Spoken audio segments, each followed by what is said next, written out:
Chapter 6. Oh, woo! Boomed the giant lass as she thundered a few steps to the hovel door. A withered dragon. Her hand came down from the sky. A grubby finger flicked Wiglaf out of the way. "Yeah!" he cried as he flew, landing on a nearby bush. The giant lass plucked the worm up and lifted him into the sky. A pretty dragon, she cried. I always wanted a well-wild dragon. Mommy, worm squealed.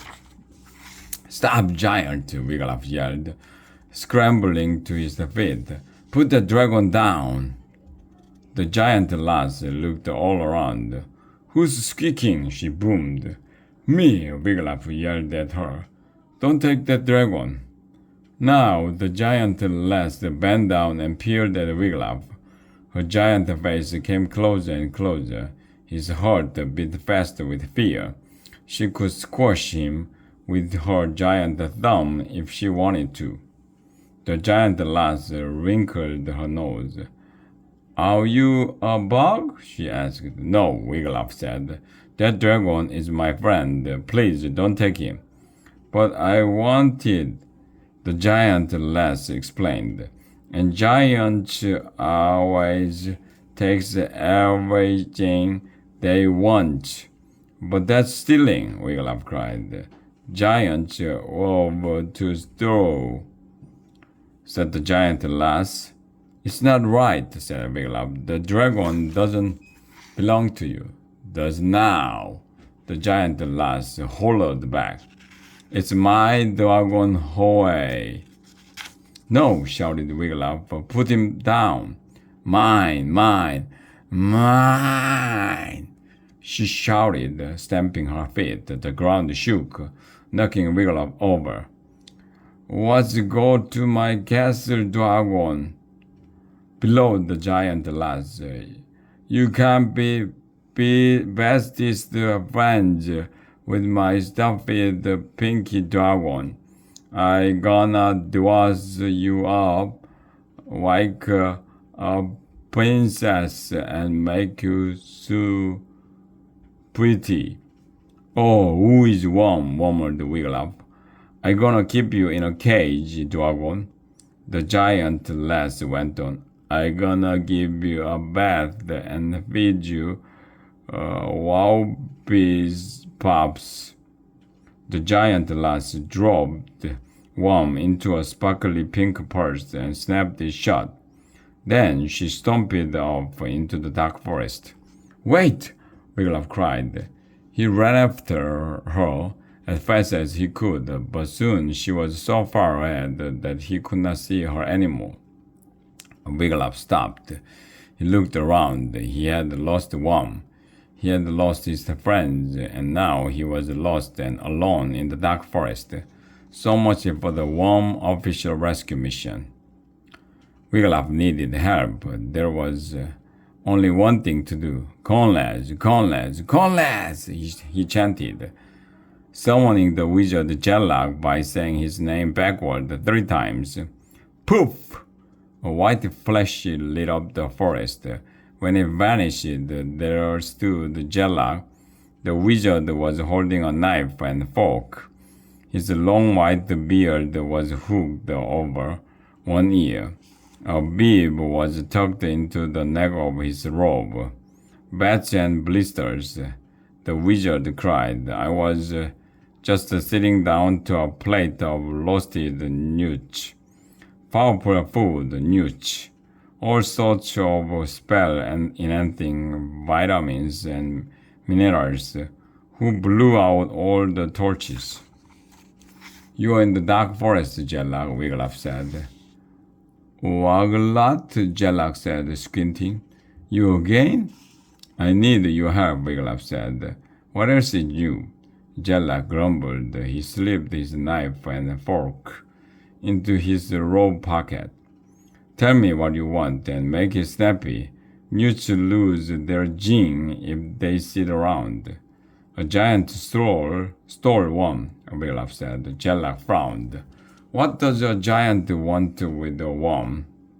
Worm is the name of the baby dragon Angus and I raised, Wiglaf said. Remember? So a giant stole a dragon, said Jelak. And you want me to what? Help me find him, said Wiglaf. He's only a little dragon and he is sick. And I need to find my friends too. The wizard's eyes lit up. I have just the thing, he exclaimed. He reached under his head and pulled out a long, fluffy yellow feather.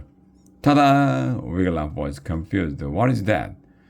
This is my very own invention, Jelak waved the feather. Is your heart out, Gizmo?